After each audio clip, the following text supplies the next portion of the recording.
Au nom de Jésus, nous allons prier. Je prie que cela aujourd'hui soit une journée vraiment que vous n'allez jamais oublier dans votre famille, dans votre vie spirituelle. Au nom de Jésus, que le Seigneur vous bénisse abondamment. Nous allons prier. Père, nous te remercions. Nous bénissons ton nom pour tout ce que tu as fait, qui tu es, ce que tu as fait dans notre vie et ce que tu fais pour nous. Seigneur, nous te bénissons pour nous avoir nous amener ici, pour pouvoir nous donner la rédemption. Seigneur, nous prions que cette rédemption et cette chose que tu as venue pour nous sera vraiment une grande chose dans notre vie. Le grand travail que tu as fait ne va jamais finir dans notre vie au nom de Jésus. N'importe où nous sommes, ces travaux-là vont continuer dans notre vie au nom de Jésus. Et nous demandons, Seigneur, aujourd'hui que ta parole va nous éclaircir, va nous enrichir, va nous donner d'énergie et nous aider à aller dans la voie sur laquelle que tu veux que nous allions au nom de Jésus. Seigneur, manifeste ta puissance dans notre vie et magnifie ton nom au nom de Jésus. Nous te remercions parce que tu nous as exaucés. Au nom puissant de Jésus, nous avons prié. Et que toute l'église entière dise Amen. Voyez, aujourd'hui, nous venons dans Matthieu chapitre 12. Et nous allons considérer les 5 derniers versets, ça veut dire le Matthieu chapitre 12, le verset 46 jusqu'au 50. Il dit au verset 46, il dit, comme Jésus s'adressait encore à la foule, voici sa mère et ses frères qui étaient dehors, cherchaient à lui parler. Verset 47, il dit, quelqu'un lui dit, voici ta mère et tes frères sont dehors et ils cherchent à te parler. Ils sont dehors en te chercher à te voir. Verset 48, mais Jésus répondit à celui qui lui disait, qui est ma mère? Celui qui l'a dit, il dit, qui est ma mère? Et qui sont mes frères? Verset 49 maintenant.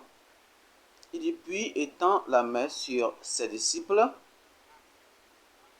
il dit, voici ma mère, mes frères et mes frères. Verset 50, il dit, car quiconque fait la volonté de mon Père qui est dans les cieux, celui-là est mon frère et ma soeur et ma mère. Regardez encore dans ce verset. Verset 50, il dit, car quiconque fait la volonté de mon Père qui est dans les cieux, celui-là est mon frère, ma soeur et ma mère. Ce verset dit toutes choses. Nous regardons dans ces versets aujourd'hui. Et ces versets sont tellement si familiers. Si vraiment vous êtes un enfant de Dieu, un croyant, un enfant qui croit, un enfant de Dieu qui croit à la Bible, un croyant, un bien-né de nouveau, vous allez rencontrer ces paroles. Et nous allons penser à ce privilège, le privilège d'appartenir à la famille terrestre et céleste de Dieu. La famille de Dieu terrestre et aussi au au-delà, la famille céleste de Dieu. Et le privilège que nous avons de faire part à cette grande famille. 3 choses nous allons voir aujourd'hui. Premièrement, les frères et les sœurs fidèles de Christ. 2. Les frères infidèles. Les frères infidèles. Et 3 maintenant, à Christ. 3 maintenant, on voit les bénédictions complètes des saints en Christ. Revenons au premier point. Nous voyons les frères et les sœurs fidèles de Christ. Nous allons revenir dans Matthieu encore. Matthieu chapitre 12. Nous allons voir à partir du verset 46. Il dit, comme Jésus s'adressait encore à la foule, voici sa mère et ses frères qui étaient dehors, cherchaient à lui parler. Verset 47. Quelqu'un lui dit, voici ta mère et tes frères sont dehors, et ils cherchent à te parler. Verset 48 encore. Mais Jésus répondit à celui qui lui disait, qui est ma mère et qui sont mes frères. Je veux vous clarifier quelque chose ici. La question que Jésus-Christ a posée ici, qui est ma mère, qui est mon père, c'est une question. Et qui sont mes frères? Et qui sont mes frères? Qui sont mes frères? Qui sont ces pays? J'ai appris de cela. J'ai lu d'après un croyant. La personne, il était né de nouveau et il aimait la Bible, il aimait l'église, il aimait Christ. Il était seulement assidu avec sa Bible. Et en lisant la Bible, il a lu Jean chapitre 14, le verset 8, le verset 9. Dans ce verset-là, et il a dit, Philippe a dit, Seigneur, montre-nous le Père. Et le verset 5, il a dit, le verset 9, Jésus-Christ lui a dit, il dit, est-ce que j'ai fui tellement aimé et vous ne connaissez pas le Père, Philippe? Ce Philippe a la Bible, il connaît la parole de Dieu. Souvenez-vous que Christ a été avec toi. Christ lui demandait, oh Philippe, j'ai été avec toi pendant le temps et tu ne connais pas Christ? Ce gars-là, ce frère a la peine, il est parti à une interview et allait dans son interview et l'intervieweur a commencé à lui poser des questions. C'était une question. Il dit, tu veux travailler ici, tu as besoin d'un boulot ici et tu as essayé cette qualification. Est-ce que tu peux nous dire, souviens-nous, et cette personne, il a mené le CV et toutes ces choses étaient sur lui. Et certains intervieweurs ont dit, est-ce que tu peux me dire, est-ce que tu peux donner, tu veux nous parler un peu de ton certificat et de te donner ce que tu vas faire dans notre campagne? Il les a regardés, il a dit, souvenez-vous, je suis seulement un nouveau chrétien. Il aime la Bible, souvenez-vous, il aime la Bible. Il a dit, il aime la Bible. Comme il a dit, Philippe, tu es né de nouveau, je ne connais pas le Père. Et il a parlé. Il a perdu sa chance. Il a perdu cette opportunité. Il n'a pas gagné le boulot. Il dit, ah, je peux comprendre ceci. Mais j'ai prêché la Bible à cette personne. J'ai lui demandé, ah, toi tu ne connais pas Philippe et tu ne connais pas cette chose-là. Il y a certaines choses que Christ va faire, Christ va dire. Alors il ne faut pas transporter ces choses-là autour de toi et dire, Christ a dit ceci, que je suis un enfant de Dieu, je suis un croyant. Tout ce que je vais dire, c'est que je vais dire ce qu'il a dit. Non. Maintenant, les jeunes hommes étant nés de nouveau enfants de Dieu, les enfants qui aiment la Bible, nous sommes aujourd'hui ici. Et Christ a dit, qui est mon père, qui est mon frère, qui est ma soeur?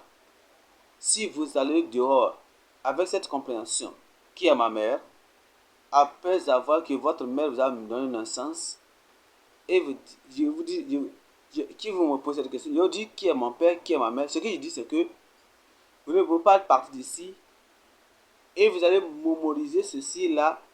Et c'est comment, cela semble tellement intéressant. Il dit qui est mon père, qui est mon frère, qui est ma soeur. On ne peut pas tenir cette chose-là même que Christ a dit de cet homme-là. Maintenant, mais on doit savoir que Christ est Dieu. Il est le Fils de Dieu, notre Sauveur, notre Rédempteur. Jésus-Christ est celui qui ôte les péchés du monde. Et quand ça vient de la demande, quand ça vient, ça revient au surnaturel, ça revient à ce qu'il est venu à faire sur cette terre. Alors, il faisait ceci là selon celui qui l'a envoyé, le Père Céleste. Et il avait différence entre le Père céleste et le Père terrestre. Il a dit, alors il disait que mon père et mon frère, ce sont ceux qui vont faire la volonté de celui qui m'a envoyé. C'est ceux qui sont mon frère. Maintenant, qui est ma soeur, je ne peux pas répéter cela. Moi, je ne peux pas répéter. Toi aussi, tu ne peux pas répéter cela. Jeune homme, qui est mon père? Ma mère est une constructeur, c'est une monitatrice. Ma mère, c'est elle qui me regarde et c'est elle qui veut me développer.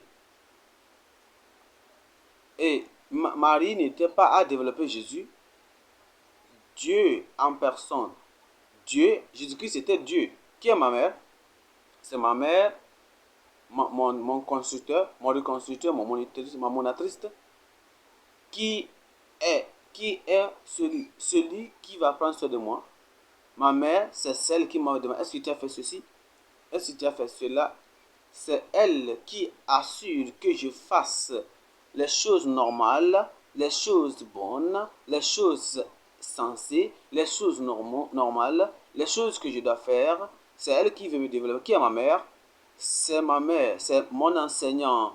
Ma mère, c'est mon conductrice, c'est ma directrice. Ma mère, c'est celle qui me conduit. Ma mère, c'est elle qui me montre. Mais Jésus-Christ, il dit à qui est ma mère? Ma mère, c'est mon aide, c'est mon aide, c'est mon souleveur, c'est mon coordinatrice, c'est ma directrice. Ma mère, c'est celle qui me conduit, c'est celle qui me dirige, c'est elle qui m'aide. Qui est ma mère? Ma mère, c'est celle qui m'encourage. Ma mère, c'est elle qui dit, tu peux le faire, tu peux le faire. Enfant, tu peux le faire. Mon enfant, tu peux le faire. C'est comme ça que j'étais, c'est comme ça que j'étais quand j'étais comme toi. Tu peux le faire, tu peux le faire. Qui est ma mère? Ma mère, ma mère, c'est elle qui rafraîchit ma vie. Elle prend soin de moi. C'est elle qui prend soin de moi. C'est elle qui est mon amour. Elle-même, elle prend soin de moi. Elle veut que je sois ce que je veux être. Ce qui est ma mère, c'est ma mère. Ma mère, on ne peut pas parler comme Christ a parlé. Christ a dit qui est ma mère. Il parlait comme le Fils de Dieu. Il parlait comme Dieu. Il parlait comme quelqu'un qui est envoyé par le Père céleste du ciel. Qui est mon frère? Tu es né dans une famille. Tu appartiens à une famille. Alors, tu as un frère, tu as une sœur. Tu as des grandes sœurs. Il était là avant toi. Et il peut te dire, c'est comme ça nous faisons ceci. C'est comme ça on dit ceci. Qui est mon frère? C'est celui qui prend soin de moi. Mon frère, c'est lui qui est mon refinateur. C'est lui qui prend soin de moi. Vous voyez, quand vous apprenez la langue, ce frère-là va dire, ne dis pas ceci, fais pas ceci. Tu commences à dire ceci, tu dis non, ne dis pas ceci. C'est ce frère-là qui va dire, ton frère-là, de même famille, qui va te dire, ne fais pas ceci, ne dis pas ceci. On dit non, ne dis pas ceci. C'est lui qui est son frère-là, c'est lui qui est le restaurateur. Il dit non, ce que tu viens de faire, ne le fais pas, fais cela, fais ceci. Vous voyez, quand vous pensez comme ça, il va dire non, fais pas faire cela. Tu vois, ton frère va dire, j'ai fait cela, j'étais comme ça. C'est lui qui va prendre soin de toi, c'est lui qui va te ramener sur la bonne voie quand tu dévies, quand tu fais quelque chose de mauvaise. Et c'est lui qui prend soin de toi. Tu ne peux pas trouver un autre frère, c'est le seul frère que tu as. Aucun frère que tu veux trouver. Tu as besoin de lui, il a besoin de toi. C'est ton frère, c'est lui qui est né avant toi. C'est lui qui connaît la vie familiale avant que tu ne... Qui est ton frère? Ton frère, c'est celui qui construit l'amitié, l'équipe. C'est lui qui est là pour construire le team. Quand ça veut dire que celui qui est devant, celui qui est en avant de toi, qui est le frère, c'est lui, c'est lui qui tient le devant. Quand tu regardes devant, tu ne sais pas où aller. Tu te lèves le matin, tu ne sais pas que faire. Ça peut être que tu as fait un défaut dans la vie. Ton frère là, qui est né avant toi dans la famille, c'est lui qui prend soin de toi. qui va dire non, c'est mon frère. C'est lui qui est mon œil. Ton frère, c'est qui? C'est celui qui est ton oreille. C'est lui qui est ton œil. C'est lui qui est la tête. C'est lui qui te conduit. Qui est ton frère? Qui est ton frère? C'est lui qui est ton oreille, tes yeux, et il voit et t'aide. Qui est ton frère? C'est lui qui te refine. C'est lui qui te régénère. C'est lui qui dit non, ne dis pas cela. Tu vas dire, ah, si tu dis cela, les gens vont penser que tu n'es pas bon. Il ne faut pas dire ceci. Cela va détruire ta vie. Ce que il va dire, ne dis pas ceci. Ce que je dis ici aujourd'hui, c'est que on ne peut pas considérer la parole de Jésus, on ne peut pas prendre la parole de Jésus et commencer à le parler n'importe où nous sommes, de n'importe comment. Alors, il va dire, ne dis pas cela. Ton frère, c'est celui qui est signifiant de ta vie. C'est lui qui prend soin. Ton frère, tu ne peux pas dire qui est mon frère. Non, tu as un frère. C'est lui qui est l'unificateur de votre famille, de votre vie. C'est lui qui est votre supporteur. C'est lui qui te supporte. Tu vois, à certains moments, quand tu as fait quelque chose de mauvais, tu as fait quelque chose qui est mauvais, et tout le monde te regarde, tout le monde t'observe, tout le monde parle de toi. Ta soeur a su cela, et ta soeur dit, si je reste de leur côté, mon frère sera seul, ma soeur sera seule. Alors elle vient, elle essaie de trouver quelque chose de bonne chose concernant toi. Tu vois, tu ne connais pas bien, tu ne la connais pas. Tu sais, je le connais. Elle dira, c'est vous qui ne le connaissez pas, moi je le connais. Elle dira, alors votre soeur, c'est elle quoi, votre supporteur. Elle, elle, elle prend soin de vous. Elle va dire, je vais amener mon rapport. Quand j'ai amené et mon rapport, mon relevé, c'est que c'est pas bon. Ma soeur va m'inspirer et elle va dire, ah, mon frère, tu sais, ma soeur, tu sais, ma petite soeur, mon petit frère, tu sais. C'est comme ça que j'étais quand j'étais dans cette école. C'est comme ça que j'étais quand j'étais à ce niveau. Tu vois, continue, continue, continue. Quand tu dis, je ne veux pas y aller encore, je ne veux pas l'insulter encore, je ne veux pas essayer cela encore, c'est ma soeur qui va dire non. Il va t'inspirer et dire, vas-y, va le faire. Qui est ma soeur? Ma soeur, c'est celle qui prend soin de moi. Et c'est elle qui va dire, continue à le faire. Fais-le, fais-le. Si tu fais du bien, continue à le faire. C'est ma soeur qui va dire, ah, je suis content de toi, oh. Continue, fais-le. C'est ma soeur qui a plein de moi. C'est elle qui va m'inspirer à le faire. Qui est ma soeur? C'est ma soeur, c'est mon trésor. Chaque moment que je vais à la maison, quand je ne trouve pas ma soeur, je ne vais pas penser à une autre chose. Je ne vais pas penser à... Je veux penser à ma soeur. Où est ma soeur? Ma soeur, c'est mon trésor. Ma soeur, c'est mon œil, c'est mes oreilles. Mon frère, c'est mes oreilles. Mon frère, c'est mon œil. Ma soeur aussi, si ma soeur n'est pas là, elle est aussi mon œil, elle est mon oreille. Donc, je sais que si quelque chose se passe mal derrière moi, c'est elle qui va me le dire. Derrière moi, elle m'a défendu. Elle m'a défendu quand elle est revenue à la maison. Quelque chose se passe quelque part. Qui est ma soeur là? Ma soeur, c'est elle qui me souvient. C'est ma souvenance. Ma soeur, c'est ma souvenance. Elle dit ce que tu as fait de la passée.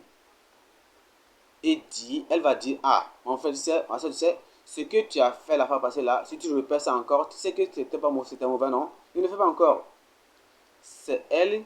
Et si tu as fait quelque chose de bonne chose, elle va dire, ah, tu te souviens de ce que tu avais fait la fois passée, tu peux l'en faire encore. Tu peux le faire. Elle qui est toujours mon souvenir. Ce que je dis, c'est que ce que Jésus-Christ a dit, il a dit, comme quelqu'un qui est céleste, comme un divin. Il a dit, il a dit, toi, tu as des pères célestes, tu as des familles célestes. Tu ne peux pas dire comme Jésus-Christ a dit, tu es humain. Tu n'es pas Dieu. Tu es humain. Tu n'es pas le sauveur. Tu es humain. Alors, faut bien prendre soin de ton langage et comment les choses que tu dis. Il ne faut pas prendre les choses de la Bible et commencer à les prononcer n'importe comment. Premier point, les frères et les sœurs fidèles de Christ. Trois choses ici d'abord.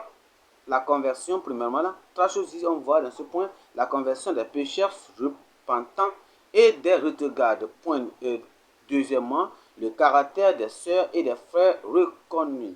Et troisièmement, l'engagement des âmes renouvelées en tant que croyants. Revenons le point, partie 1, c'est la conversion des pécheurs repentants et des retards. Vous voyez, étant enfant de Dieu, les enfants de Dieu, on peut revenir à Christ et faire ce qui est bon. Premièrement, on parle de la conversion des pécheurs repentants. Dans Acte 3, 19, dans Acte 3, le verset 19, Acte 3, le verset 19, il dit: repentez-vous donc et convertissez-vous pour que vos péchés soient effacés. Un moment de rafraîchissement arrive dans la vie de Dieu. On se repent et on se détourne vers le Seigneur et on déclare, on se décrète. Il nous rend libres. Il nous pardonne. Ce que Christ a fait. Regardez le verset 26. Verset 26, il dit: c'est à vous, premièrement, que Dieu, ayant suscité son serviteur, l'a envoyé pour vous bénir en détournant chacun de vous de ses iniquités.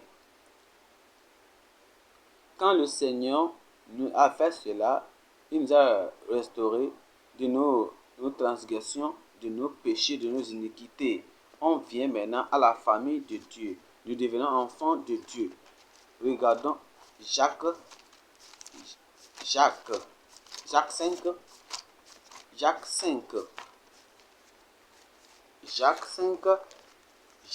le verset 19. Jacques 5, le verset 19. Mes frères, si quelqu'un parmi vous s'est égaré loin de la vérité et que l'autre l'y ramène, si quelqu'un a péché, il revient dans la vie. Vous le restaurez. Verset 20, il dit: qu'il sache que celui qui ramène un pécheur de la voie où il s'était égaré sauvera une âme de la mort. Alors, il a fait repentir un pécheur de ses péchés. Qu'est-ce qu'il fera? Il égara, sauvera une âme de la mort et couvrira une multitude de péchés. Regardons la deuxième partie qui est le caractère des sœurs et des frères. Le caractère des frères et des sœurs. Le caractère. Nous sommes convertis, nous venons dans le royaume de Dieu. Et Jésus-Christ étend sa main dans Matthieu 12, le verset 49. Il dit: voici mes frères. Il dit: puis étend la main sur ses disciples, il dit: voici ma mère et mes frères. Verset 50, il dit: car quiconque fait la volonté de mon Père qui est dans les cieux, celui-là est mon frère et ma sœur et ma mère. Nous sommes convertis parce que, à cause de cela, nous sommes maintenant, on fait comme Christ a fait. Il nous amène à la même conversion de Dieu, la même céleste. Lui, étant fils de Dieu, il a dit, autant de plusieurs que les gens l'ont reçu, on les a donné la puissance, la permission d'être appelés fils d'enfants de Dieu. Le Seigneur nous dit: sors du parmi d'eux et sois séparés du péché, et je vous recevrai, et vous serez mes enfants, vous serez mes serviteurs, et vous serez un père, je serai un père à vous, vous serez mes enfants. Vous voyez? Et quand nous venons au Seigneur, on se détourne du péché, on tourne à notre Sauveur, notre caractère devient changé. La Bible nous dit: si quelqu'un est en Christ, il est une nouvelle créature, les choses anciennes sont passées. Voici toutes choses sont devenues nouvelles. Amen. 1 Thessaloniciens,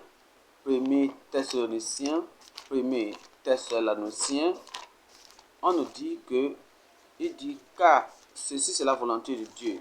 C'est la volonté de Dieu, même votre sanctification. Il nous dit que 1 Thessaloniciens chapitre 4, le verset 3, il dit, c'est ce que veut votre sanctification. C'est votre sanctification. Ce que vous avez abstenu de l'impudicité. Quelle est la volonté de Dieu? La volonté de Dieu, c'est notre salut. La volonté de Dieu, c'est la nouveauté de vie. La volonté de Dieu, c'est notre sanctification. La volonté de Dieu, c'est que nous allons s'abstenir de toutes sortes d'impudicité. Et que qu'on s'abstienne de la chair, qu'on s'abstienne de toutes choses dégradantes du monde, on s'abstient de toutes choses mal de ce monde. Et c'est ce qui est la volonté de Dieu. Et dans le verset 4, il dit que chacun de vous sache posséder son corps dans la sainteté et l'honnêteté. Dans l'honnêteté et sans lever à une convoitise par dans Romains 12. Romains 12, verset 1, il dit, je vous exhorte donc, frères, par la compassion de Dieu, frères et sœurs, à vous offrir, vous avez la grâce de Dieu et vous avez la conversion, Dieu merci. Vous avez une nouvelle vie, Dieu merci, par sa miséricorde. Et vous avez tout cherché par la miséricorde de Dieu. Il dit, alors, je vous exhorte donc, frères, par la compassion de Dieu, à offrir vos corps comme un sacrifice vivant, saint, agréable à Dieu, ce qui sera de votre part une culte raisonnable. Le verset 4. Par la grâce de Dieu, et il dit, par la grâce, le verset de Dieu, ne vous conformez pas au siècle présent, mais soyez transformés par le renouvellement de l'intelligence, afin que vous discerniez quelle est la volonté de Dieu, qui est bon, agréable et parfait. Revenons à la troisième partie. La troisième partie qui est l'engagement des âmes renouvelées en tant que croyants. L'engagement des âmes renouvelées en tant que croyants. Notre engagement, c'est de savoir la volonté de Dieu. Et on se soumet-toi à la volonté de Dieu. Et fais la volonté de Dieu. Et fais la volonté de Dieu. Et fais la volonté de Dieu consistamment. Et fais la volonté de Dieu joyeusement. Et souviens-toi que tu me tiens maintenant là. Tu fais part de la famille de Dieu. Et fais toutes choses avec la volonté. Et tu vas le faire. La volonté de Dieu dans la joie. Et tu es content. Et ton aspiration, ta joie et ta consécration et toutes les choses qui vont te rendre joyeux, ta joie va te montrer que tu connais la volonté de Dieu, tu connais la volonté de Dieu, tu fais la volonté de Dieu, tu connais la parole de Dieu et tu acceptes la volonté de Dieu et tu vis dans la volonté de Dieu. Fais-le. Fais la volonté de Dieu. Fais la volonté de Dieu consistamment et joyeusement et joyeusement et honnêtement partout. Tu fais la volonté de Dieu. Revenons maintenant encore dans Matthieu 12. Matthieu 12, le verset 50. Il dit, Matthieu 12, le verset 50, il dit, car quiconque fait la volonté de mon Père qui est dans les cieux, celui-là est mon frère et ma soeur et ma mère. Regardons dans Hébreux 10. Hébreux 10. Hébreux 10. Hébreux 10. Hébreux 17. Hébreux 10, verset 7.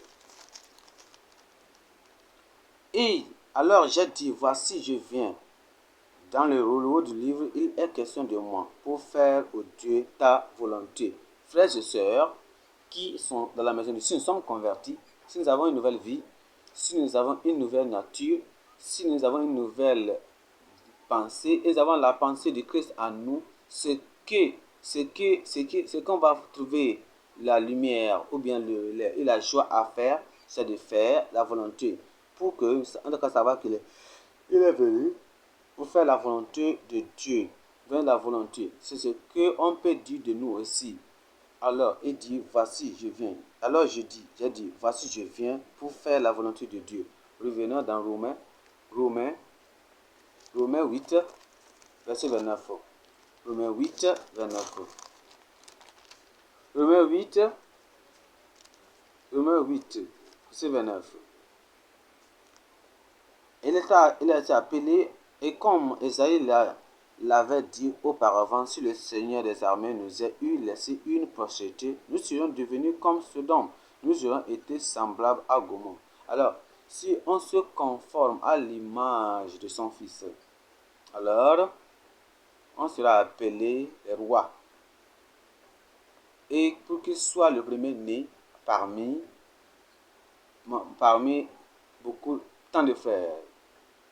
Ça, c'est ce frère fidèle, cette sœur fidèle de Christ. Mais on doit faire la volonté de Dieu. On doit accepter cette conversion. La conversion, le caractère, l'attitude, et être commis. Je prie que le Seigneur, par sa grâce, par sa puissance, va reproduire la vie de Christ en nous, en chaque personne, au nom de Jésus. Est-ce que j'entends une bonne amen là-bas? Revenons au point numéro 2, maintenant, qui est la foi. La foi. Le point numéro 2, les frères sans foi, non soumis à Christ. Revenons dans Matthieu 12. Il continue à parler, il continue à enseigner, il continue à faire la prédication. Il disait, sortez des sombretés et venez dans la bonne nouvelle. Il dit, frère, je sais, et ses frères, je sais, il écoutait. Et alors, est-ce que pour qu'un cas, vous savez la puissance, il a la puissance, si vous savez que vous êtes avec nous, si vous êtes avec nous, vous allez écouter la parole de Dieu. Alors, les frères et sœurs et maman, le père, ils l'ont suivi. Ils sont fans. Alors, qu'est-ce que vous connaissez de ce livre? Dans Jean chapitre 7, Jean chapitre 7, 3. Jean 7, 3. Il dit, Jean 7, 3, il dit, et sa frère lui dit, pars d'ici et va en Judée, afin que tes disciples voient aussi les œuvres que tu fais. Vous voyez? Est-ce que ce n'est pas un encouragement? C'était vraiment un encouragement. Est-ce que ceci-là n'était pas à le dire, fais de plus, fais encore. Et laisse que les gens sachent que tu peux faire ceci et cela. Réellement, verset 4. Verset 4, il dit, on dit là-bas que personne n'agit en secret. C'est ce qu'il disait. Lorsqu'il ne fait rien en secret, et lorsqu'il désire paraître, si tu fais ces choses, montre-toi toi-même au monde. La vraie chose, c'est le verset 5. Car ses frères ne croyaient pas en lui. Ouais. Quand il était en vie, ses frères non plus ne croyaient pas en lui. Il ne menait pas une vie sanctifiée, purifiée, mais ces frères-là ne lui croyaient pas. Il a amené la bonne nouvelle. Et il a prêché comme aucune autre personne ne peut prêcher, n'a prêché. Mais ses frères ne l'ont pas cru, n'ont pas cru en lui. Il a guéri les malades, il a ressuscité les morts. Mais ses frères ne l'ont pas cru, n'ont pas cru en lui, n'ont pas cru.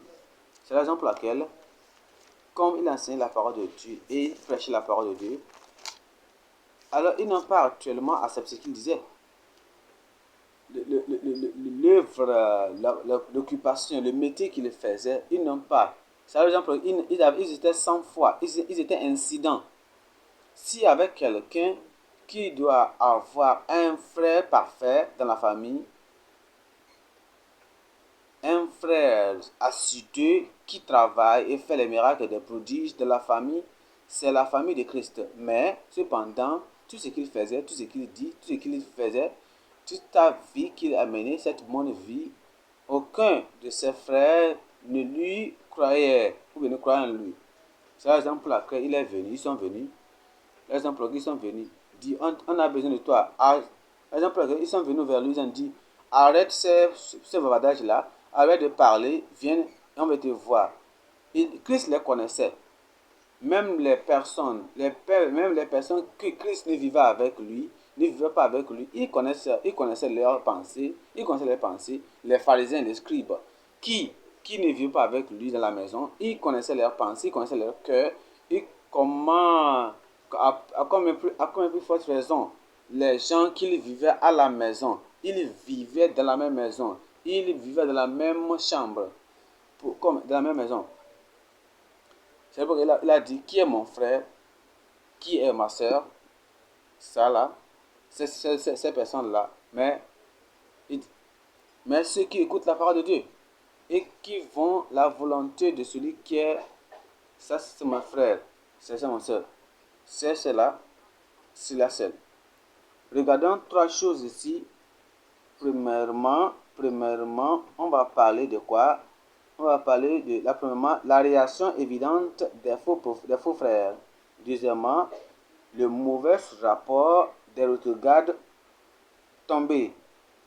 Et on va voir, troisièmement, le rejet éternel des blasphémateurs infidèles. Revenons à la première partie, la réaction évidente des faux frères. Marc, chapitre 3, verset 20. Marc, chapitre 3, le verset 20. Il dit, il se rendit à la maison et la foule s'assembla de nouveau en sorte qu'ils ne pouvaient pas même prendre leur repas. Et verset 21, il dit, les parents de Jésus ayant appris que ce qui se passait vinrent pour le saisir de lui, car il disait, il est hors de sens. Ils n'ont pas vu sa perfection. Ils n'ont pas vu sa perfection. Ils n'ont pas vu sa commission, sa fidélité. Ils n'ont pas vu comment il a été attaché complètement, sa soumission à Dieu. Ils n'ont pas vu, ils n'ont pas entendu la joie de ces personnes qui écoutaient Jésus-Christ. Ils n'ont pas vu ces personnes qui se sauvaient. Ils n'ont pas vu des noms qui étaient écrits dans le livre de vie. Alors ils se disent amis.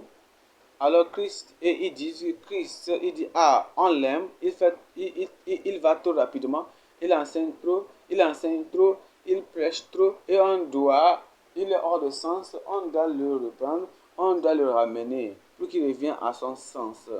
Il dit ah, ces personnes-là, c'est eux qui sont venus à Christ quand il prêchait. Et il a dit, tes frères et sœurs, ils t'attendent dehors, ils t'attendent, ils te cherchent. Par exemple, quand ils ont dit, lui a dit, qui est ma soeur, qui est mon frère. C'est seulement celui qui va faire la volonté de Dieu, qui est mon frère et ma soeur. Ceux qui sont dans Galates chapitre 2, dans Galates 2, 4. Galates 2, 4. Galates 2, 4. Les faux frères. Il dit, et cela à cause des faux frères qui s'étaient furtivement introduits et glissés parmi nous pour épier la liberté que nous avons en Jésus-Christ. Jésus-Christ parla à la foule, et ce qu'il faisait, tout ce qu'il faisait, il faisait ce que le Père Céleste lui a envoyé de faire. Il était libre de parler, libre de prophétiser, libre de délivrer et de guérir, libre de faire tout ce que Christ veut qu'il fasse. Alors, à la crise, ils voulaient prendre. Comme ils ont vu que beaucoup de personnes se repentissent, se viennent avec Dieu, ils sont venus pour l'interrompre. Ils sont venus pour le interrompre. Est-ce que vous voyez comment Christ va en haut, en bas, il descend, il va, il revient. Dans la prédication, il prêche la parole de Dieu, il pointe à cela, il pointe à ceci, là. Il fait tout ce que Dieu veut qu'il fasse.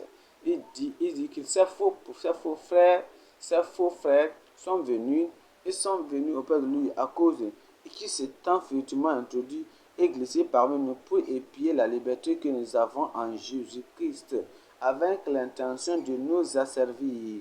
Verset 5, il dit, verset 5, et nous ne leur cédâmes pas un instant et nous les résistâmes à leur exigence. Et il n'a pas donné une opportunité à ses faux frères de le prendre, de l'ôter du ministère que le Père lui a donné de faire. il ne leur pas donné la chance de le faire. L'apôtre Paul a dit avec tous ses compagnons, nous prêchons la parole de Dieu, il dit, nous aussi, on ne les a pas donné la chance. Paul a dit cela, on connaissait ces frères-là sont frères de faux frères. On ne leur a pas donné la chance. La vérité continuera à régner. La bonne nouvelle continuera avec toi. Quand nous qui sommes ministères, nous qui sommes les prédicateurs, toi qui écoutes, nous n'allons pas laisser qu'aucune chose, aucune personne vienne et interrompre la barrière et mettre une barrière entre toi et le Père. Ce travail de Dieu va prospérer dans ta vie. Dans Philippiens 1, verset 15. Philippiens 1, 15. Philippiens 1, le verset 15. Il dit, quelqu'un, il est vrai, prêchant Christ. Si vous vous ratez là-bas, vous allez penser que tout prédicateur est un frère, est un ami. Vous allez penser qu'un tout prédicateur est un supporter, est un encourageur. Un tout prédicateur est un releveur de notre foi. Mais lit toute chose et dit que quelqu'un, il est vrai, prêchant Christ. S'il dit Christ, ici, il dit qu'ils sont des prédicateurs, ils sont des prédicateurs, ils sont des ministres. Vous les écoutez, il veut attirer votre attention. Mais de tout ce qu'ils disent, de leur utérance, de toutes les choses qu'ils font sortir de leur bouche, dans les airs, et de leurs actions, et de toutes les choses qu'ils construisent, tout ce qu'ils disent pour que les gens voient, ils savent que ils parlent à cause de l'envie, ils parlent à cause de la jalousie, à cause de la mondanité, de l'injustice de ce monde. Il dit, c'est un prêche Christ par envie et par l'esprit de dispute, mais d'autres le prêchent avec des dispositions bienveillantes. Verset 16. Verset 16, celui qui prêche Christ, pas avec la conversion, celui qui prêche Christ, avec souci de détruire les pécheurs à Christ, pas le souci de préparer ses récepteurs pour Christ. Ceux qui prêchent non pas pour leur montrer la voie, l'amour de Christ qui est valable à tout quiconque. Ils prêchent Christ pour une contention, pour une dispute.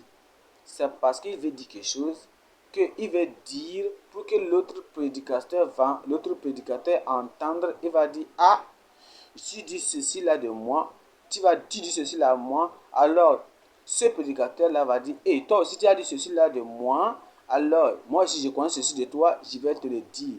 Il dit, ah, je voulais écouter ceci, c'est la raison pour laquelle j'ai dit ceci là de ta part de toi. Il y a des disputes entre ces prédicateurs dans les airs. Ils commencent à tirailler, ils commencent à faire des disputes, et les gens les écoutent, ils disent, ah, ces prédicateurs, ces pasteurs-là, ils sont en dispute, sont en mésentente, ils se querellent. Il y a la jalousie dans leur cœur. Il dit, celui qui prêche Christ avec les disputes, il ne prêche pas Christ sincèrement. Ça peut être qu'il a l'affliction dans ses entrailles. C'est ces personnes-là, dans leur action et leur réaction et leur utérance, dans leur action, dans leur ministère et dans tout ce qu'ils font, dans leur langage, ils insultent. Vous savez que ces personnes-là, ils sont des faux frères. Vous n'allez pas être un faux frère. Moi, je ne serai pas un faux frère. Toi, tu ne seras pas une fausse sœur. Tu ne feras pas une femme de dispute au nom de Jésus. Regardons la deuxième partie, c'est le mauvais rapport des rétrogrades. Le mauvais rapport des rétrogrades. Dans Néhémie 6, 6, chapitre Néhémie 6, verset 3. J'envoie ces personnes venir vers toi pour que moi, je n'ai pas venu. Regardez Néhémie, il était là, il construisait les murs de Jérusalem. Et il savait que c'était tellement important pour construire les murailles de Jérusalem. Et il devait construire ce mur pour faire assurer de quoi? De la sauvegarde. Assurer de la... Et tu le fais, et certaines personnes sont là, ils veulent te divertir. Ils veulent ôter ton pensée de travail. Qu'est-ce qu'ils veulent? Ils sont méchants, ils sont mauvais. Ils ne veulent pas que tu fasses le travail de Dieu. Néhémie a dit, je connais ce truc-là. Je connais le jeu qu'ils veulent jouer avec moi. Ils veulent que le travail, le ministère que je fasse arrête. La grâce de Dieu ne va s'arrêter jamais dans ta vie, dans ta famille. Et j'envoie les messagers et dit, je suis en train de faire un grand travail, je ne peux pas revenir. Alors, je leur ai envoyé des messagers avec cette réponse. J'ai un grand ouvrage à exécuter et je ne puis descendre. Le verset 4. Verset 4, il dit, il m'adressait 4 fois la même demande. Ils ont parlé pour que le public entende. Mais l'homme n'a pas répondu. Il dit, ah, mais peut-être qu'il ne prend pas soin, peut-être qu'il n'entend pas. Peut-être il n'a pas écouté ça, peut-être qu'il n'a pas lu cela. Alors, ils ont parlé encore. Et l'homme n'a pas répondu. Il a continué à faire le travail qu'il devait faire. Continue à faire le travail que le Père t'a donné.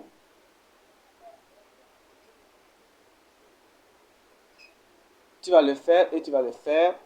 Quand tu vas le faire, continue à faire le travail de Dieu. Et un jour, le Seigneur Dieu sera content de ça. Mais quand tu laisses le travail et tu fais face à eux, tu seras détruit. Parce que Dieu n'était pas dans la grâce de continuer à se bagarrer ou bien à faire un bataille, à mener un combat contre ces envieux, contre ces regardes, contre ces méchants, contre ces personnes qui sont méchantes. Ces personnes qui cherchent les attentions de soi, ces personnes qui cherchent la présence de soi, ces personnes qui cherchent à se magnifier soi-même. Mais quand cette grâce ne sera pas avec toi, alors tu seras là-bas. Si tu fais comme cela, la grâce de Dieu ne sera pas avec toi. Mais si tu te confies à faire la volonté de Dieu et faire ceux qui veulent te truquer, ceux qui veulent que tu tombes, ce qui fait que tu aies l'échec. Mais il faut savoir que je sais que ta victoire, c'est que tu ne vas pas les écouter. Tu vas monter et tu ne vas jamais les écouter et tu vas réussir et aller de succès en succès parce que tu ne vas pas les écouter. Il va dire, ah, on les a appelés, on les a parlé 3 fois, 4 fois, ils ne nous écoutent pas. Et après cela, il continue. Et il a dit, oui, Sambalan envoya ce message une 5e fois par son serviteur et se tenant à la main une lettre ouverte. Regardons dans Nombre 13. Nombre 13. Nombre 13, verset 32. Nombre 13, 32. Nombre 13, 32. 13, 32. Il dit, il les décrit avant les enfants d'Israël, le pays qui avait exploré. Il dit, le pays que nous avons parcouru, l'exploration, est un pays qui dévore des habitants. Où vas-tu? Tu vas dans le pays céleste, dans la terre promise. Et au lieu que ces enfants d'Israël-là aient leur intention sur leur pensée sur cette terre promise, ils ont dit, ils ont envoyé des personnes pour qu'ils aillent voir la terre promise. Et ce que tu veux, ce que tu vas apprendre de la terre, apprendre du ciel, apprendre la promesse de Dieu, apprendre de ce que Christ est parti pour faire dans le ciel, ce que nous devons faire, c'est dans le livre. Et si tu demandes d'autres personnes, si tu demandes les autres personnes qui ne sont pas les étudiants de la Bible, les gens qui ne sont pas ces vrais servants de Dieu, ils ne sont pas commis au livre, si tu les demandes, ils vont te donner des rapports faux. Je ne veux pas écouter les rapports faux. Je dis, je ne veux pas écouter, je ne veux pas prêter attention aux rapports faux. Alors, ces personnes-là sont revenues et ils les donnaient un faux rapport. Ils ont dit, il y a des gens, ils ont vu les géants, enfants d'Anak, de la race géante. Et il dit, il a dit, c'est un pays qui dévore les habitants. Tous ceux qui y sont, nous avons vu, sont des hommes d'une haute taille. Ça, c'est une contradiction là-bas. Il dit, regarde, ces personnes-là qui amènent des faux rapports, voyez la contradiction. Si vous prêtez attention à eux, ils disent, c'est un pays qui dévore les habitants. Qui dévore les habitants. Les habitants de ce monde, si ils sont tous dévorés, il n'y a pas de courage, il n'y a pas de colonne vertébrale, il n'y a pas d'endurance. Il dit, nous aussi, quand nous sommes venus, et quand nous sommes partis, on a vu que ce pays-là, c'est un pays qui dévore les habitants. Et il dit tout le monde. Le verset 32, et il décrit devant les enfants d'Israël tout ce qu'ils ont vu. Ils ont vu des gens géants. C'est une contradiction.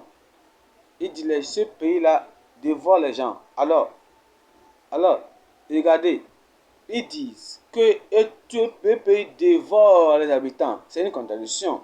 Mais ils disent qu'il y a encore des gens, des hommes géants. Alors si ce pays-là dévore les habitants, pourquoi vous allez encore voir ces personnes? Vous voyez, la première phrase qu'ils ont dit et la deuxième phrase sont des contradictions. Les gens qui prêtent attention à ces personnes-là, ces personnes vont les contredire et ils vont les amener à ces contradictions. Revenons dans le verset 33. Il dit, on y avons vu des géants, les géants, enfants d'Anak. Alors, si le pays vraiment dévorait les habitants, il ne devait pas avoir ces géants. Il ne devait pas avoir les enfants d'Anak, de la race des géants. Nous étions à nos yeux et au leur comme des sauterelles. Ouais, à ton propre yeux. À cause de cela, à cause de cette mauvaise rapport, à cause de ce mauvais rapport, faux rapport, les enfants déjà commencé à pleurer. Et alors ils n'étaient pas prêts maintenant pour la terre promise. Je suis prêt pour la terre promise. Il ne faut pas écouter ce que les autres disent. Ce que les autres disent au dehors là-bas. Si tu as entendu, alors lave cela de ta pensée. Il ne faut pas écouter ce qu'ils disent. Les mauvais rapports ne vont pas t'arrêter. J'ai dit les mauvais rapports ne vont pas t'arrêter, ne vont pas m'arrêter. Le mauvais rapport ne va pas arrêter ta famille. Le mauvais rapport ne va pas arrêter, la croissance globale. Le mauvais rapport ne va pas arrêter la conversion, les miracles que nous ayons. Et ça va venir de plus en plus au nom de Jésus. Point numéro 2, la partie numéro 2, la partie B, c'est le rejet éternel. Le rejet éternel des blasphémateurs infidèles. Le rejet éternel des blasphémateurs infidèles. Matthieu chapitre 12. Matthieu chapitre 12. Il dit, celui qui n'est pas pour moi est contre moi. Cela veut dire que tu ne peux pas être dans le commun. Non. Tu dis, je ne fais pas de la croissance globale. Mais ce n'est pas là où mes pensées sont. Je n'ai pas prié pour cela. de ne pas prier, de ne pas prier pour le succès, de ne pas souhaiter le succès. Je ne suis pas au support de ce croissance globale. Il dit, celui qui n'est pas avec moi, celui qui n'est pas sur la défense, il est nul. Il est nul. Il dit, moi, je suis neutre, hein? Je suis neutre. Je n'ai pas. Comment tu peux être neutre? Tu es avec ton pasteur, plus de 40 ans, tu le connais, tu connais toutes choses avec lui, tu connais ses buts, tu connais son désir, tu connais ses principes, tu connais son sacrifice, tu connais sa consécration, tu connais toutes choses. Tu peux me écrire un livre avec lui toi-même. Et tu dis, moi je suis neutre. Non, tu ne peux pas être neutre. Tu dois être, voyez, tu connais l'origine de l'évangélisation. Alors on doit évangéliser. Ça, toi, soit l'évangélisation personnelle, soit l'évangélisation en groupe, soit l'évangélisation publique. Tu connais cela. L'évangélisation, dans l'évangélisation, tu sais, tu étais là, tu as été ici dans cette église 25 ans, 20 ans, 30 ans, tu connais ces choses-là. Alors maintenant, la croissance globale vient maintenant, elle vient pour sauvegarder les personnes, pour donner le salut aux pécheurs. Et pourquoi ne pas le publier sur les réseaux sociaux, ce que tu peux faire pour inviter les gens, plusieurs personnes, 5000 personnes, 3000 personnes, 4000 personnes, les inviter à venir sur les réseaux sociaux. Pourquoi peux-tu rester sur les murs et dire, oh, moi je ne fais pas part de moi, soit peut-être qu'ils sont justes, ils ne sont pas justes, moi je ne les connais pas. Il dit, celui qui n'est pas avec moi est contre moi.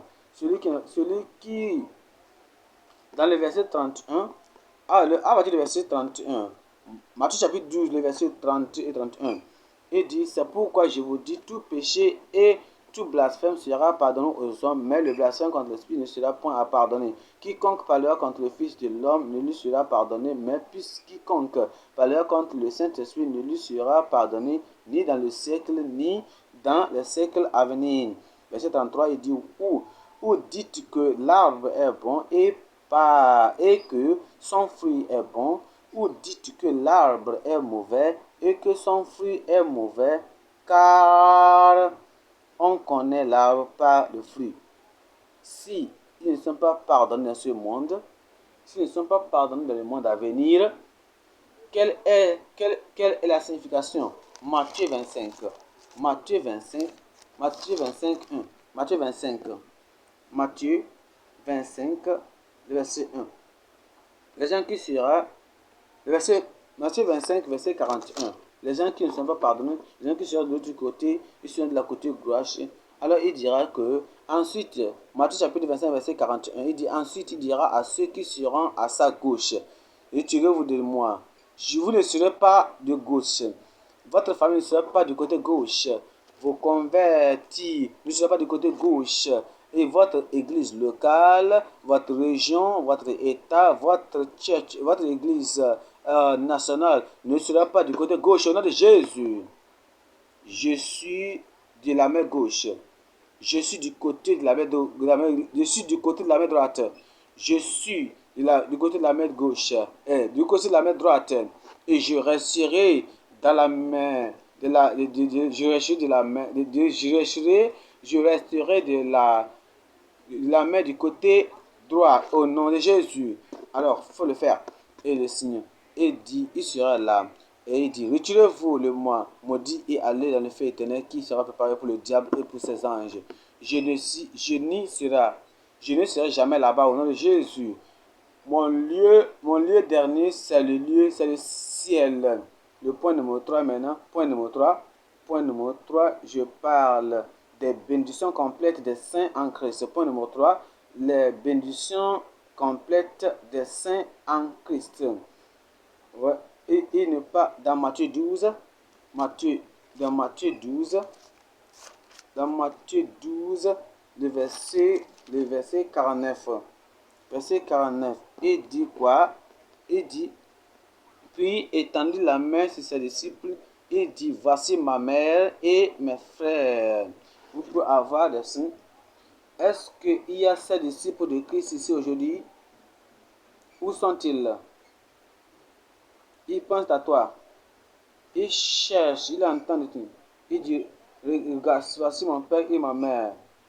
Et il va dans le verset 50, dans le verset 50, il dit quiconque, il dit par la grâce de Dieu, quiconque par la grâce de Dieu, maintenant, dans cette décision, par cette commission professionnelle, par n'importe qui c'est, il dit, car quiconque fait la volonté, quiconque qui a décidé, il va dire qu'il va continuer avec le Seigneur et faire la volonté de celui qui l'a envoyé.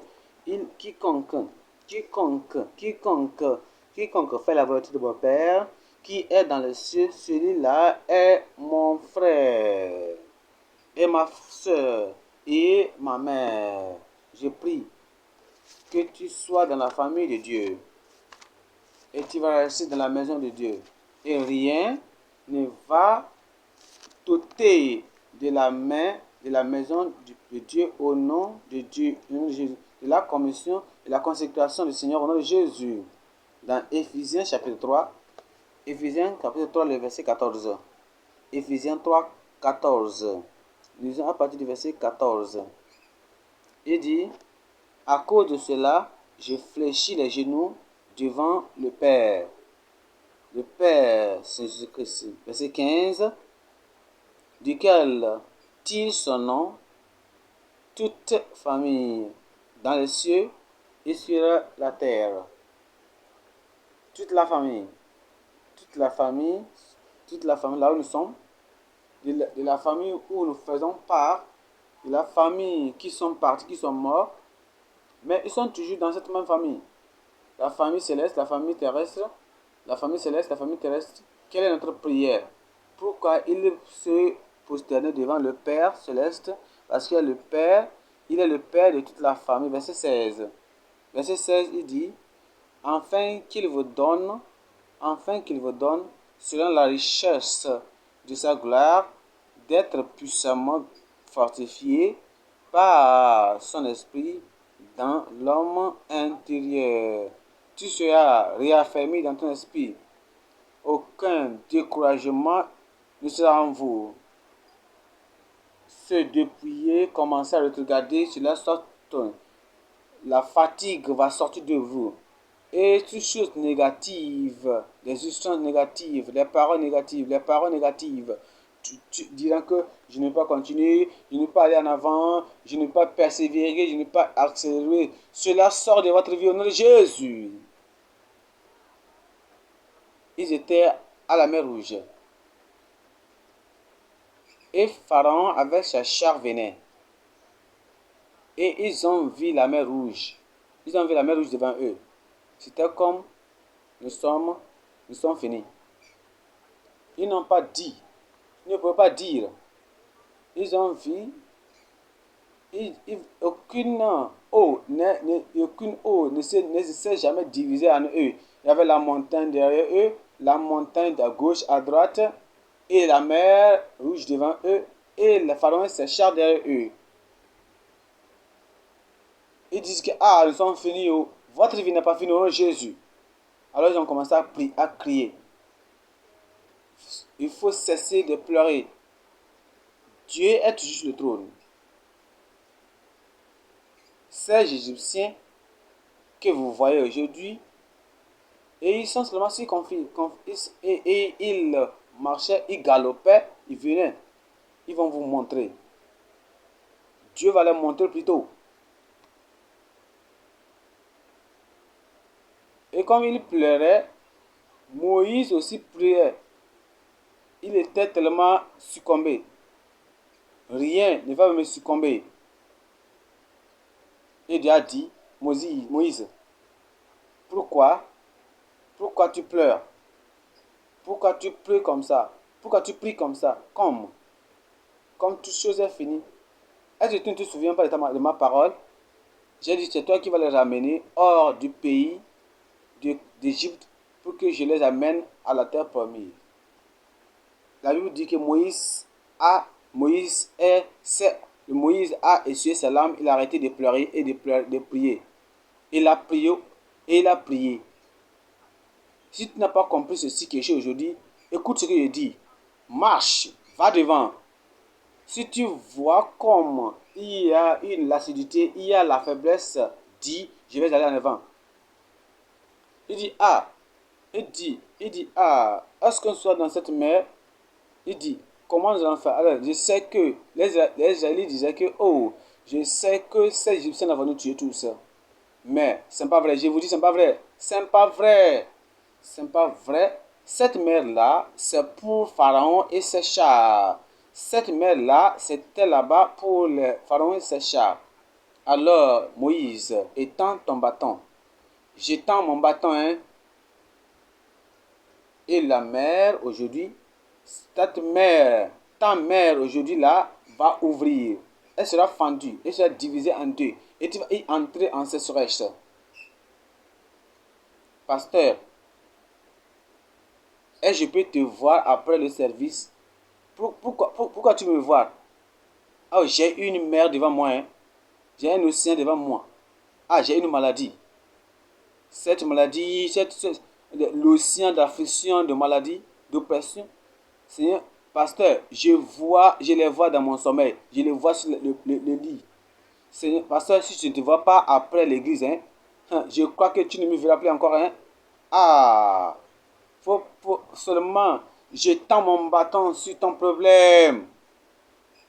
Et je vais te dire, Moïse ne doit pas venir vers chaque Israélite. Je ne dois pas venir vers toi maintenant. En ce moment de difficulté, en ce moment de défi, j'envoie mon bâton vers toi. J'étends mon bâton vers toi.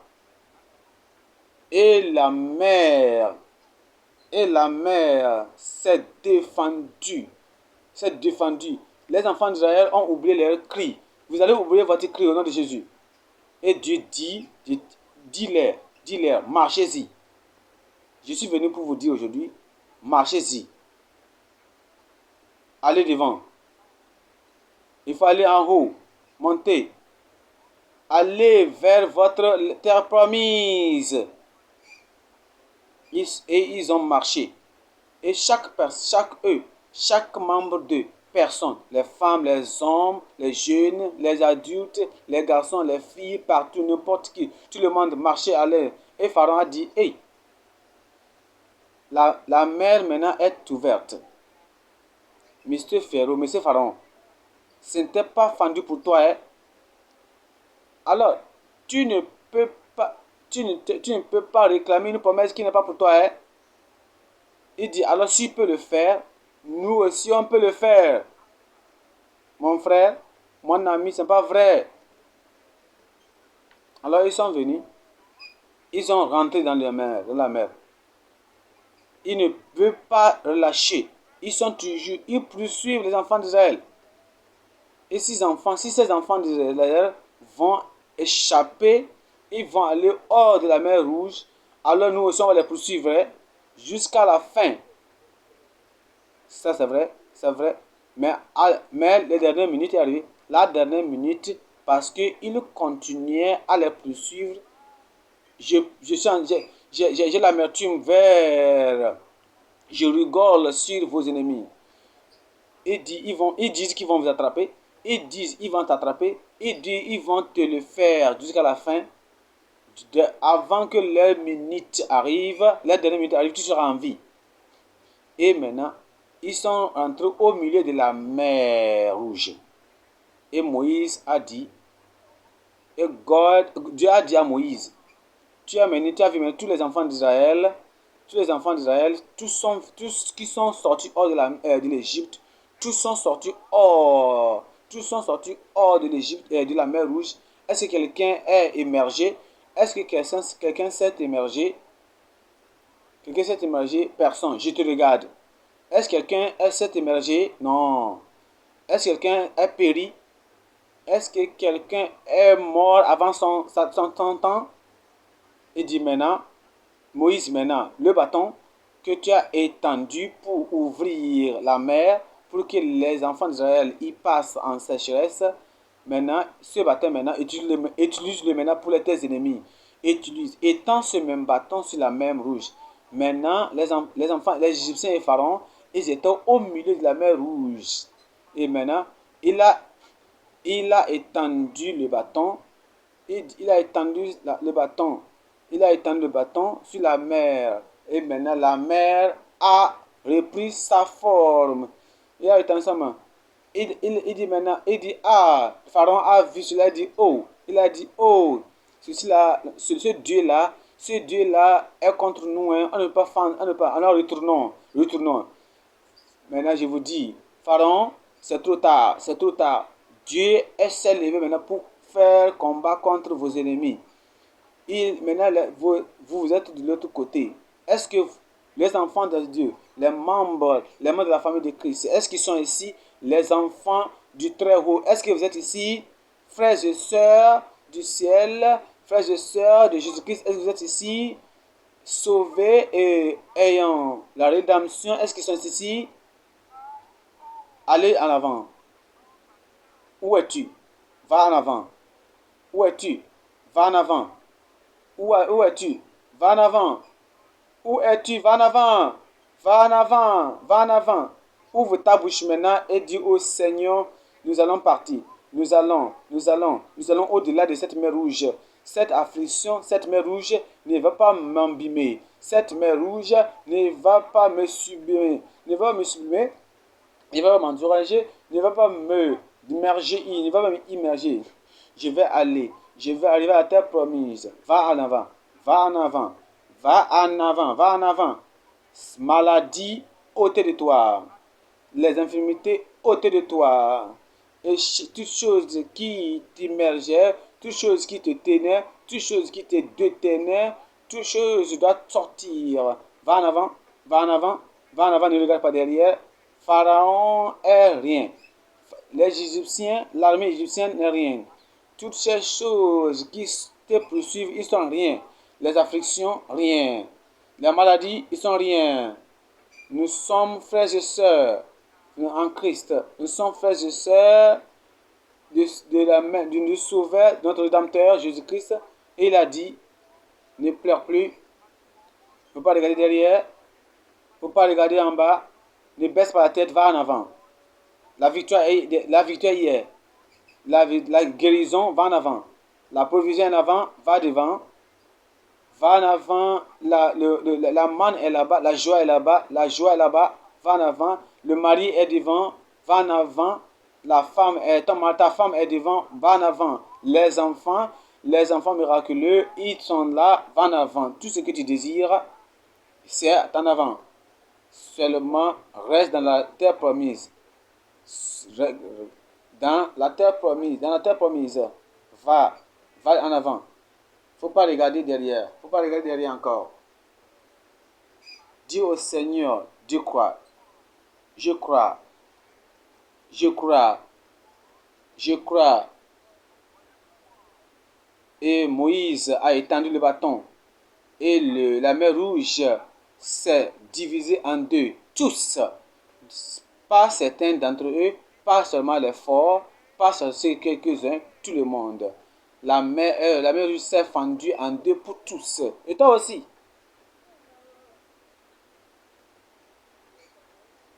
Au nom de Jésus, nous avons prié. Le Seigneur a écrit, a registré ta victoire dans le ciel.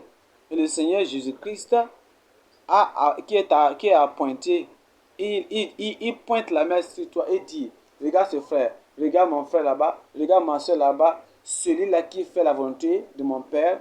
Ceux qui croient au Seigneur Jésus-Christ, c'est ceux qui sont là, ceux qui aiment sa volonté et qui chérissent sa parole, c'est eux qui sont sa volonté. Ceux qui sont même faibles, ils disent, Seigneur, nous sommes faibles, je ne peux pas le faire par ma force, aide-moi. Tu es dans la volonté de Dieu. Et à partir d'aujourd'hui, la voie sera ouverte devant toi. La mer rouge sera ouverte devant toi. le miracle qui divise la mer, qui divise tes problèmes devant toi, sera ôté de toi au nom de Jésus. Cette voix, elle sera envers toi maintenant. Où es-tu maintenant, Père? Au nom de Jésus. Nous t'appelons Père parce que Jésus-Christ, ton seul Fils unique,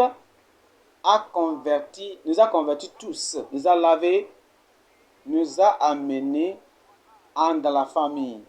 C'est une fois encore, nous t'appelons que tu es notre Père Céleste. Et nous savons que toutes les bonnes choses que tu as dit pour de création, de point de rédemption, au point de notre nouveau, de s'être sauvé sur notre vie, tourne notre vie autour. Seigneur, je prie que toute chose qui rend tes enfants ici, tes enfants d'ici, avoir peur, Seigneur, ôte cela de leur vie au nom de Jésus. Nous avons la rédemption, nous sommes délivrés, nous sommes rendus libres, nous sommes rendus pour aller devant l'armée qui vient derrière pour nous défier, pour nous lier encore, pour nous affliger encore et pour nous amener encore à la terre de l'esclavage. Seigneur, tu as dit, nous savons que le mur de feu nous divise au nom de Jésus. Seigneur, nous avons vu la lumière et ils verront la sombreté. Ils ne seront pas capables de voir devant eux pour nous poursuivre au nom de Jésus. Le bâton, la promesse, la parole, qui est la parole aujourd'hui. Je pointe cette parole-là, ce bâton-là au problème, à cet océan de problèmes, à cet océan d'infirmité, de problèmes, de maladies, d'impossibilités, de cet océan des maladies, de souffrances. Et la parole de promesse divise cette mer rouge devant toi au nom de Jésus. Va en avant. Va devant. Fais le progrès. Monte cette montagne. Va au-delà de la montagne, de cette mer. Sois délivré au nom de Jésus. Libre au nom de Jésus. Guéri au nom de Jésus. La promesse originelle que le Seigneur t'a donnée, que c'est là où il va t'amener, chaque blocus sera ôté de ta vie au nom de Jésus. Chaque division sera ôtée de ta vie. Et tous ces ennemis de ton progrès, tu les laisses derrière toi. Ils ne vont jamais t'attraper. Ils ne vont jamais t'attraper. Va en avant. Regarde devant. Continue en avant. Continue à faire du progrès. Continue. Va en avant. Et toutes les provisions qui sont devant toi, le Seigneur va te le donner. Va en avant. Va en avant. Va en avant. Aie la confiance que le Seigneur va t'amener au ciel. Le ciel, tu vas y arriver. Les Égyptiens ne vont jamais bloquer ta voie au ciel. Les Amalécites ne vont pas bloquer ta voie vers le ciel. La chair ne va bloquer ta voie vers le ciel. Les larmes ne vont pas bloquer ta voie vers le ciel. Va en avant. On va y arriver. Ce succès, tu vas le voir. La victoire, tu vas le voir. La joie qu'on ne peut pas parler d'eux va arriver. Seigneur, je prie que tout le monde confirme cela dans leur vie au nom de Jésus. Merci Seigneur, merci Seigneur, merci Seigneur. C'est fait au nom de Jésus.